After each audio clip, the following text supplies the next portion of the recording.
Welcome to affairs alchemy. आज हम 6, 7 और 8 जुलाई 2026 के जितने भी करंट अफेयर्स के इंपॉर्टेंट क्वेश्चंस बनेंगे वो सब आज हम इस वीडियो में डिस्कस करेंगे और उनसे रिलेटेड जितने भी इंपॉर्टेंट फैक्ट्स होंगे एग्जाम पॉइंट ऑफ व्यू से वो सब भी मैं आपको इस वीडियो में बताऊंगा। तो वीडियो के एंड तक बनी रहेगा। तो हमारा पहला क्वेश्चन है, विश्व ग्रामीण विकास दिवस प्रतिवर्ष कब मनाया जाता है? तो इसका सही आंसर होगा ऑप्शन बी 6 जुलाई। तो याद रखना, विश्व ग्रामीण विकास दिवस जो है हर साल 6 जुलाई को मनाया जाता है। इसका उद्देश्य जो ग्रामीण विकास, गरीबी उन्मूलन, खाद्य सुरक्षा तथा सतत विकास को बढ़ावा देना। इस दिवस के माध्यम से जो है ग्रामीण समुदाय में के सामाजिक, आर्थिक एवं पर्यावरण विकास के महत्व पर वैश्विक स्तर पर जागरूकता बढ़ाई जाती है। यह दिवस जो है संयुक्त राष्ट्र महासभा ने के द्वारा घोषित किया गया था। और ये घोषित कब किया गया था? ये किया गया था 6 जुलाई 2024 को। और आप ये मान के तो यह जो है मतलब विश्व के जो लगभग 80% तो अत्यंत गरीब लोग होते हैं वो ग्रामीण क्षेत्रों में रहते हैं। और वर्ष 2026 में इस दिवस की थीम क्या थी? इस दिवस की थीम थी financing the first mile of food systems. हमारा अगला क्वेश्चन है, हाल ही में प्रधानमंत्री नरेंद्र मोदी ने देश के पहले ग्रीनफील्ड एकीकृत रिफाइनरी से पेट्रोकेमिकल कॉम्प्लेक्स का उद्घाटन कहाँ किया है? तो इसका सही आंसर होगा ऑप्शन सी पचपदरा, राजस्थान। तो प्रधानमंत्री नरेंद्र मोदी ने राजस्थान के पचपदरा में देश के पहले ग्रीनफील्ड एकीकृत रिफाइनरी से पेट्रोकेमिकल कॉम्प्लेक्स का उद्घाटन किया है। यह परियोजना जो है HPCL Rajasthan refinery limited HRR द्वारा विकसित की गई है। इसका उद्देश्य है पेट्रोलियम उत्पादों एवं पेट्रोकेमिकल्स को घरेलू उत्पादन को बढ़ावा देना तथा आयात पर निर्भरता कम करना। HRR की फुल फॉर्म क्या है? इसकी फुल फॉर्म होगी HPCL राजस्थान रिफाइनरी लिमिटेड। और HPCL की फुल फॉर्म क्या है? Hindustan petroleum corporation limited. तो इस परियोजना का उद्देश्य है कि ऊर्जा सुरक्षा और आत्मनिर्भर भारत को बढ़ावा देना। हमारा अगला क्वेश्चन है, हाल ही में माचा चाय का व्यावसायिक उत्पादन शुरू करने वाला भारत का पहला राज्य कौन सा बना है? तो इसका सही आंसर होगा ऑप्शन बी असम। तो असम जो है माचा चाय का व्यावसायिक उत्पादन शुरू करने वाला भारत का पहला राज्य बन गया है। यह पहल जो है भारत को वैश्विक प्रीमियम चाय बाजार जो होता है, प्रीमियम टी मार्केट जो होता है वहाँ पे एक नई पहचान दिलाएगा भारत को। माचा चाय जो है अपने उच्च एंटीऑक्सीडेंट, हाई एंटीऑक्सीडेंट्स और स्वास्थ्य लाभों के लिए विश्व भर में लोकप्रिय है। माचा टी जो है विशेष रूप से तैयार की गई ग्रीन टी का बारीक पाउडर होता है। माचा चाय की उत्पत्ति जो जापान से मानी जाती है। इसमें जो सामान्य जो हम ग्रीन टी यूज करते हैं उसकी तुलना में अधिक एंटीऑक्सीडेंट पाए जाते हैं। और असम जो है विश्व में कि जो प्रमुख चाय उत्पादक जो क्षेत्र हैं उनमें से एक है। हमारा अगला क्वेश्चन है, हाल ही में RIMPAC 2026 नौसैनिक अभ्यास में भाग लेने के लिए भारतीय नौसेना ने किस विमान को तैनात किया? तो इसके सही आंसर होगा ऑप्शन बी P8I समुद्री गश्ती विमान। तो भारतीय नौसेना ने RIMPAC 2026 अभ्यास में भाग लेने के लिए P8I समुद्री गश्ती एवं पनडुब्बी रोधी जो विमान है उसको तैनात किया। तो इस तैनाती का उद्देश्य है हिंद जो प्रशांत इंडो पैसिफिक जो क्षेत्र है वहाँ समुद्री सहयोग और अंतर संचालन को मजबूत करना। RIMPAC जो विश्व के जो है सबसे बड़ा बहुराष्ट्रीय नौसैनिक अभ्यास माना जाता है। इसकी फुल फॉर्म क्या है RIMPAC की? इसकी फुल फॉर्म है Rim of the Pacific exercise. इसका आयोजन अमेरिकी नौसेना द्वारा हवाई का जो क्षेत्र है उसके आसपास किया जाता है। भारत ने पहली बार जो है RIMPAC में भाग कब लिया था? वो लिया था 2014 में। हमारा अगला क्वेश्चन है, हाल ही में UIDAI ने आधार ऐप में किस नई निःशुल्क सुविधा की शुरुआत की है? तो इसका सही आंसर होगा ऑप्शन बी ईमेल अपडेट सेवा। तो भारतीय विशिष्ट पहचान प्राधिकरण UIDAI ने आधार ऐप में निःशुल्क ईमेल अपडेट सेवा शुरू की है। इस सुविधा के माध्यम से आधार धारक जो है अपना ईमेल पता आसानी से अपडेट कर सकते हैं। इसका उद्देश्य आधार सेवाओं को और अधिक डिजिटल, सरल और उपयोगकर्ता अनुकूलन बनाना, यूजर फ्रेंडली बनाना। ईमेल अपडेट होने पर आधार से जुड़ी जो महत्वपूर्ण सूचनाएं हैं या फिर जो सेवाएं हैं वो प्राप्त करने में आसानी होगी। UIDAI की फुल फॉर्म क्या है? Unique identification authority of India. इसकी स्थापना कब हुई थी? इसकी स्थापना हुई थी 2009 में। और आधार जो है पहचान के लिए है और इसमें जो है 12 अंकों का विशिष्ट पहचान संख्या दी जाती है। UIDAI जो इलेक्ट्रॉनिक सूचना प्रौद्योगिकी मंत्रालय द्वारा के अंतर्गत कार्य करता है। हमारा अगला क्वेश्चन है, भारत में किलो की भूमि के नाम से किस राज्य को जाना जाता है? तो इसका सही आंसर होगा ऑप्शन सी महाराष्ट्र। तो महाराष्ट्र को किलो की भूमि कहा जाता है। इस महाराष्ट्र में 450 से अधिक किले स्थित हैं। इन किलों का भारतीय इतिहास विशेषकर छत्रपति शिवाजी महाराज के शासनकाल में महत्वपूर्ण योगदान रहा है। ये किले जो हैं भारत की सैन्य सांस्कृतिक और स्थापत्य विरासत के प्रमुख प्रतीक माने जाते हैं। जो रायगढ़ का जो किला है, रायगढ़ किला जो छत्रपति शिवाजी महाराज की राजधानी था। शिवनेरी किला जो है छत्रपति शिवाजी महाराज का जन्म स्थान है। और दौलताबाद किला जो है प्राचीन नाम है देवगिरी का, देवगिरी था। और महाराष्ट्र में जो है स्थित कई किलों को यूनेस्को विश्व धरोहर संपत्ति सूची में भी शामिल किया गया है। तो याद रखना, भारत में किलो की भूमि, लैंड ऑफ फोर्ट्स के नाम से किस राज्य को जाना जाता है? महाराष्ट्र। आप इसमें चूज कर सकते हो कि जैसे ही किलो की भूमि का नाम आएगा तो आप शायद हो सकता है राजस्थान को इसमें चूज करो, लेकिन इसका एक्चुअल में जो आंसर होगा, करेक्ट आंसर वो होगा महाराष्ट्र। राजस्थान में भी हैं बहुत ज़्यादा किले, लेकिन वो महाराष्ट्र के कंपेरिजन में कम है। हमारा अगला क्वेश्चन है, हाल ही में भारत, मलेशिया और सिंगापुर को जोड़ने वाले I2C समुद्र के नीचे केबल परियोजना के निर्माण के लिए माइक्रोसॉफ्ट ने किस कंपनी के साथ साझेदारी की है? तो इसका सही आंसर होगा ऑप्शन बी, लाइट स्ट्रॉम। तो माइक्रोसॉफ्ट ने लाइट स्ट्रॉम के साथ मिलकर I2SEA अंडरसी केबल परियोजना शुरू की है। यह जो है 3600 किलोमीटर लंबी समुद्र के नीचे बिछाई जाने वाली केबल भारत, मलेशिया, सिंगापुर को जोड़ेगी। इसका उद्देश्य क्या है इस योजना का? इसका उद्देश्य AI, क्लाउड इंफ्रास्ट्रक्चर और हाई स्पीड डाटा कनेक्टिविटी को मजबूत करना है। अंडरसी केबल जो है वैश्विक इंटरनेट और डाटा ट्रैफिक का प्रमुख माध्यम रहेगा। टाटा कम्युनिकेशंस भी इस परियोजना की प्रमुख साझेदार कंपनियों में शामिल है। टाटा कम्युनिकेशंस, इस केबल से AI, क्लाउड कंप्यूटिंग और डिजिटल कनेक्टिविटी को बढ़ावा मिलेगा। यह परियोजना जो भारत और दक्षिण पूर्व एशिया के बीच डिजिटल कनेक्टिविटी को और मजबूत करेगी। हमारा अगला क्वेश्चन है, हाल ही में ब्रह्मांड का मानचित्र करने के लिए विकसित विश्व के सबसे बड़े डिजिटल कैमरे का नाम क्या है? तो इसका सही आंसर होगा option B, LSST camera. LSST camera. तो LSST कैमरा जो है विश्व का सबसे बड़ा डिजिटल कैमरा है। इसे ब्रह्मांड के विस्तृत मानचित्र, मैपिंग द यूनिवर्स, करने के लिए विकसित किया गया है। यह वेरा सी रूबिन ऑब्जर्वेटरी में स्थापित किया गया है। Camera dark matter, dark energy, आकाशगंगाओं तथा क्षुद्र ग्रहों के एस्ट्रॉइड्स के अध्ययन में महत्वपूर्ण भूमिका निभाएगा। LSST का फुल फॉर्म क्या है? Legacy survey of space and time. Vera C Rubin observatory जो है चिल्ली में स्थित है। इस कैमरे का रिजोल्यूशन जो है 3200 मेगापिक्सल होगा, 3.2 गीगा पिक्सल से लगा लो आप। यह अगले 10 वर्षों तक दक्षिणी आकाश, साउदर्न स्काई का विस्तृत सर्वेक्षण करेगा। तो विश्व का सबसे बड़ा डिजिटल कैमरा कौन सा है? LSST camera. हमारा अगला क्वेश्चन है, इटली की गंगा के नाम से किस नदी को जाना जाता है? तो इसका सही आंसर होगा ऑप्शन बी, पो नदी, पो रिवर।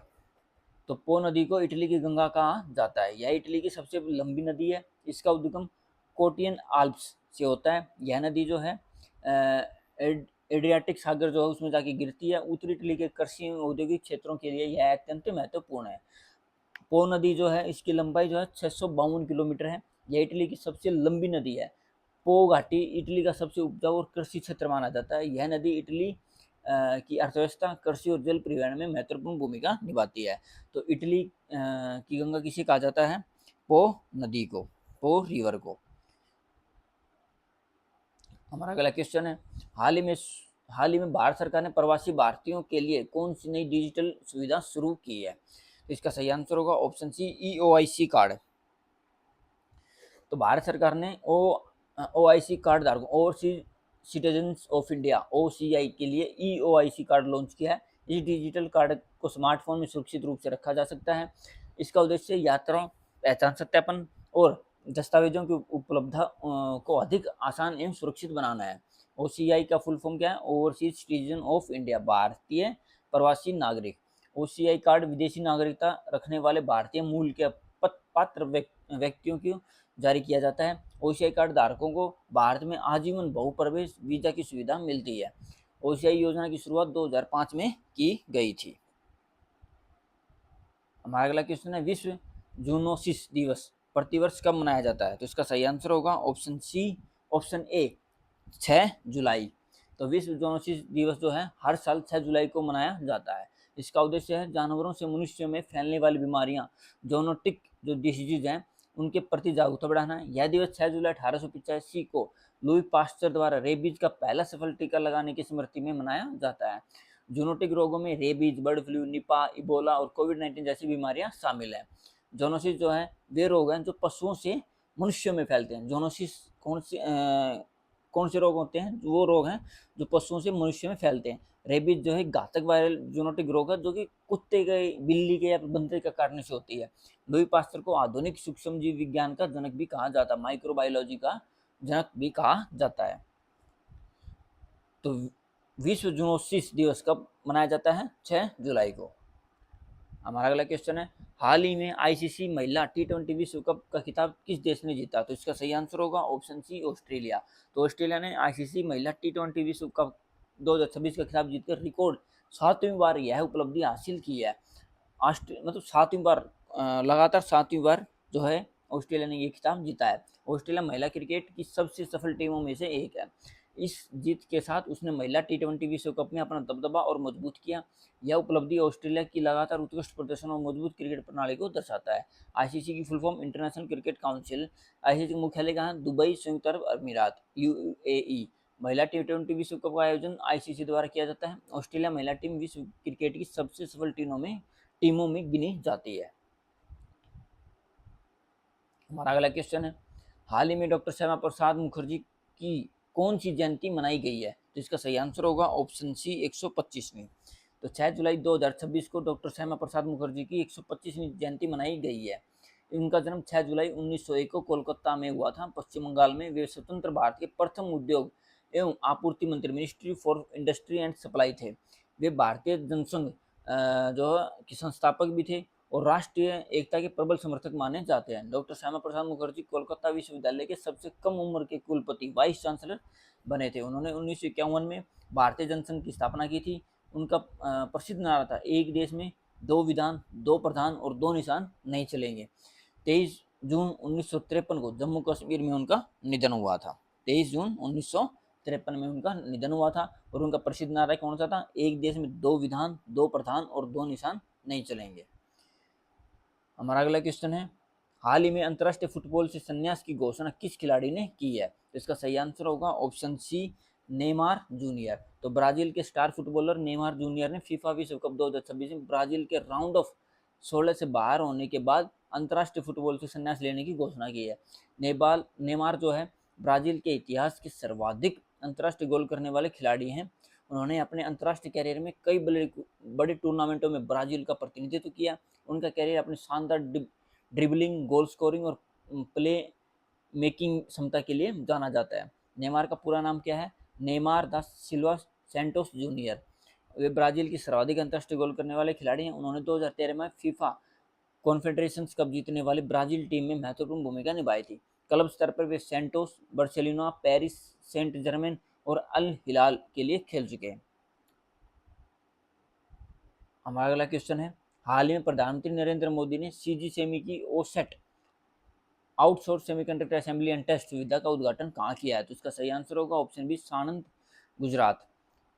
तो प्रधानमंत्री नरेंद्र मोदी ने गुजरात के सानंद में सीजी सेमी ओसेट फैसिलिटी का उद्घाटन किया है। यह सुविधा सेमीकॉन इंडिया प्रोग्राम के तहत भारत के सेमीकंडक्टर विनिर्माण पारिस्थितिकी तंत्र को मजबूत करेगी। ओसेट सुविधा में सेमीकंडक्टर पैकेजिंग, असेंबली और टेस्टिंग का कार्य किया जाएगा।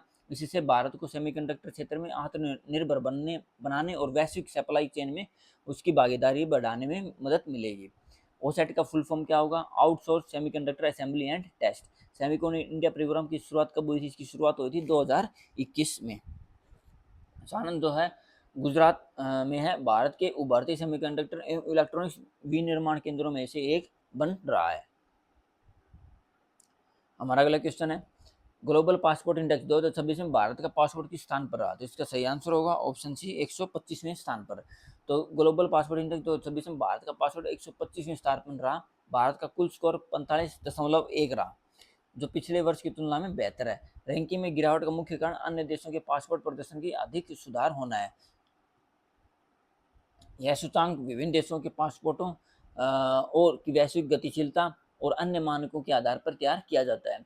ग्लोबल पासपोर्ट इंडेक्स जो है विभिन्न देशों के पासपोर्ट की वैश्विक पहुंच का आकलन करता है। इसमें visa free, visa on arrival तथा अन्य जो यात्रा सुविधाएं हैं वो दी जाती है।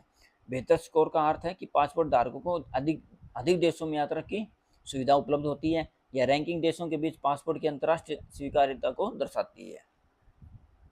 तो ग्लोबल पासपोर्ट इंडेक्स 2024 में भारत का पासपोर्ट का कौन सा स्थान रहा? 125वां।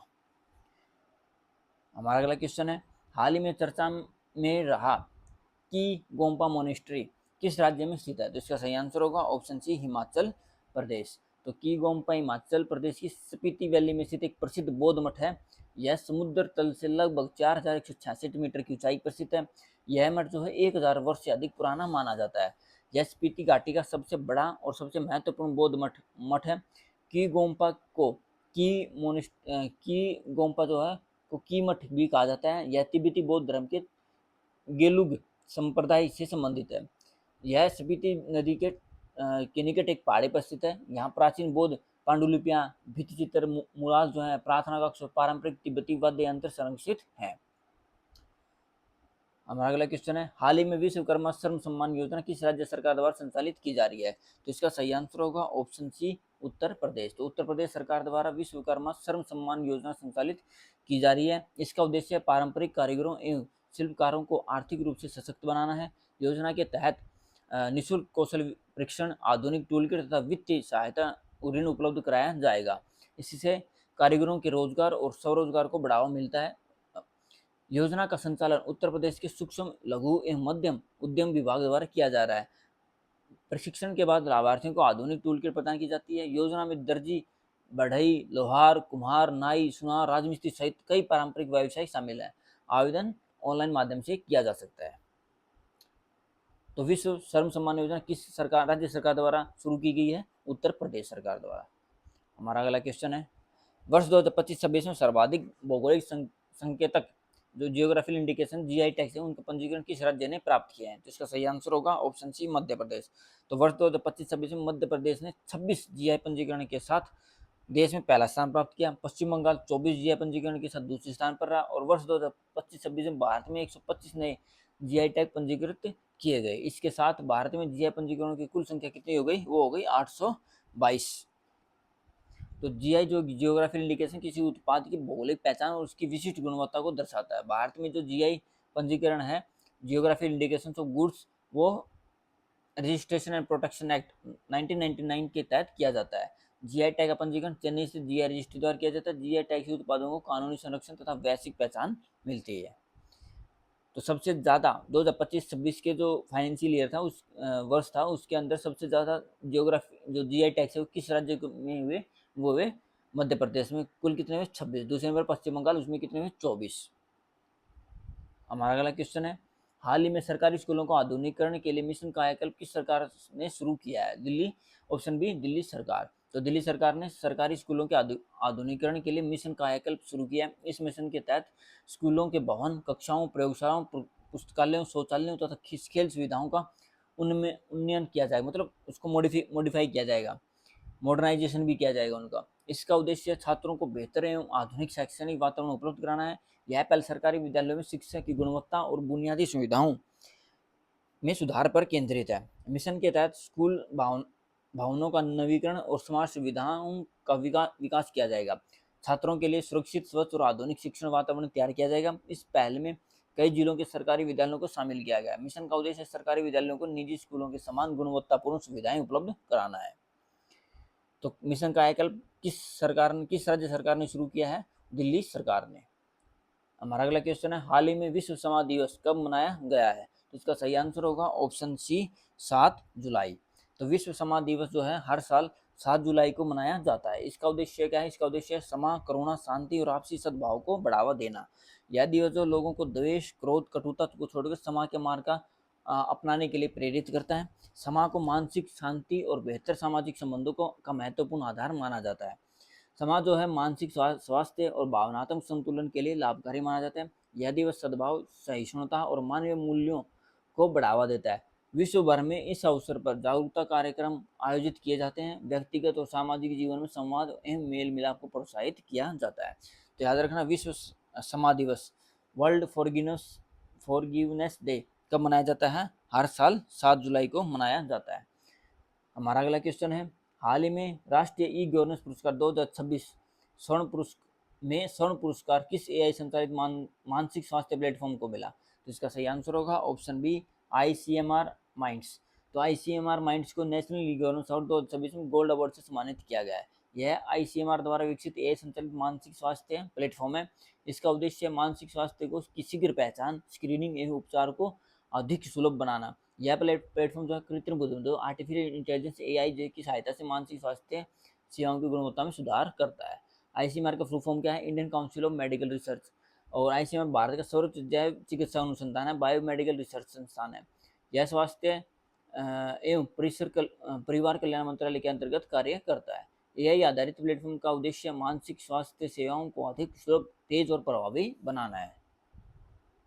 हमारा अगला क्वेश्चन है, हाल ही में UNCTAD United Nations Conference on Trade and Development के उपभोक्ता संरक्षण संबंधी 9वें सत्र की अध्यक्षता किस देश ने की है? इसका सही आंसर होगा ऑप्शन ए भारत। तो भारत ने 6 से 8 जुलाई 2026 तक जिनेवा में आयोजित UNCTAD intergovernmental group of experts on consumer protection के 9वें सत्र की अध्यक्षता कर रहा है। इस बैठक की में उपभोक्ता संरक्षण, डिजिटल बाजार, ई कॉमर्स और अंतर्राष्ट्रीय सहयोग जैसे विषयों पर चर्चा की जाएगी। यह वैश्विक स्तर पर उपभोक्ता अधिकारों को मजबूत करने के लिए महत्वपूर्ण मंच है।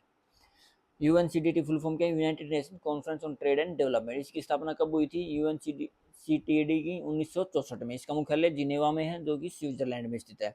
यूएनसीडी जो विकासशील देशों के व्यापार, निवेश और सतत विकास को बढ़ावा देने के लिए कार्य करता है। हमारा अगला क्वेश्चन है, हाल ही में इसरो ने गगनयान मिशन के लिए किस परीक्षण वाहन का सफल ग्राउंड टेस्ट किया है? जिसका सही आंसर होगा ऑप्शन बी सोल्व। तो इसरो ने solve solid motor for launch vehicle का पहला सफल ग्राउंड टेस्ट किया है। सोल्व एक सब ऑर्बिटल टेस्ट व्हीकल है जिसे गगनयान जो मिशन है क्रू मॉड्यूल पैराशूट सिस्टम के परीक्षण के लिए विकसित किया जा रहा है। इस परीक्षण से गगनयान मिशन की सुरक्षा, विश्वसनीयता को और मजबूती मिलेगी। गगनयान जो है भारत का पहला मानव अंतरिक्ष मिशन है। इसरो का मुख्यालय कहाँ है? बेंगलुरु में स्थित है। सोल्व जो है एक सब ऑर्बिटल टेस्ट व्हीकल है। इसका उद्देश्य क्रू एस्केप में पैराशूट सिस्टम का परीक्षण करना है। तो इसरो ने गगनयान मिशन के लिए किस परीक्षण वाहन का सफल ग्राउंड टेस्ट किया है? इसका सही आंसर होगा ऑप्शन बी सोल्व। हमारा अगला क्वेश्चन है, हाल ही में उत्तर प्रदेश सरकार ने जलालाबाद नगर का नाम बदलकर क्या रखा है? तो इसका सही आंसर होगा ऑप्शन सी परशुरामपुरी। तो जलालाबाद का नाम बदलकर उत्तर प्रदेश सरकार ने क्या रख दिया है? परशुरामपुरी। तो उत्तर प्रदेश सरकार ने जलालाबाद नगर का नाम बदलकर परशुरामपुरी करने का निर्णय लिया है। इस नाम परिवर्तन को राज्य मंत्रिमंडल की मंजूरी मिल चुकी है। अंतिम स्वीकृति जो होगी वो केंद्र सरकार द्वारा दी जाएगी। यह निर्णय जो स्थानीय ऐतिहासिक एवं सांस्कृतिक महत्व को ध्यान में रखते हुए लिया गया है। परशुराम भगवान विष्णु के छठे अवतार माने जाते हैं। नगरों के नाम परिवर्तन के लिए केंद्र सरकार की अंतिम मंजूरी आवश्यक होती है। उत्तर प्रदेश में पिछले कुछ वर्षों में कई स्थानों के नाम बदले गए हैं। यह निर्णय जो स्थानीय सांस्कृतिक पहचान को बढ़ावा देने के उद्देश्य से लिया गया है। तो उत्तर प्रदेश सरकार ने जलालाबाद नगर का नाम बदलकर क्या रख दिया है? परशुरामपुरी। हमारा अगला क्वेश्चन है, हाल ही में पीएम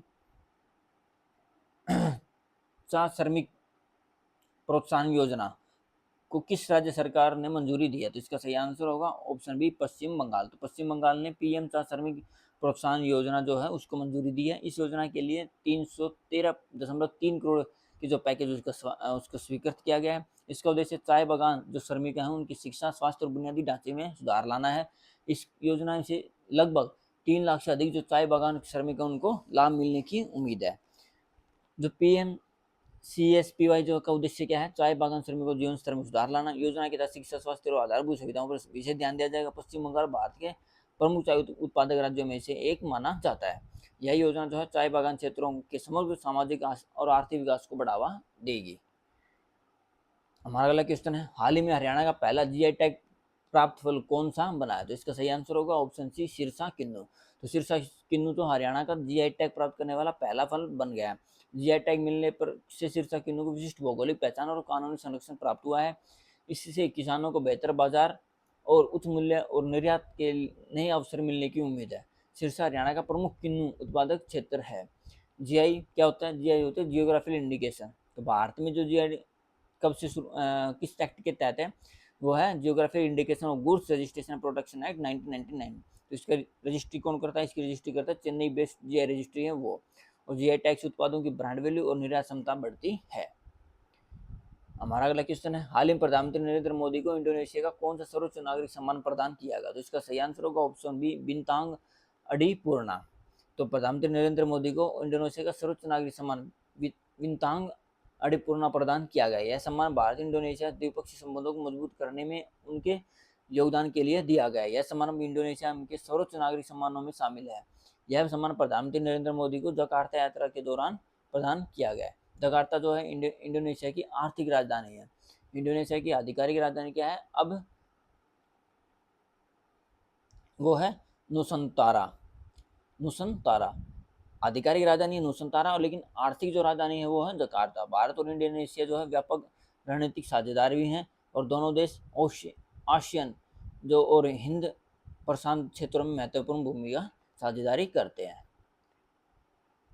हमारा अगला क्वेश्चन है, हाल ही में उत्तर कोरिया में भारत का नया राजदूत किसे नियुक्त किया गया? तो इसका सही आंसर होगा ऑप्शन सी, संजीव जैन।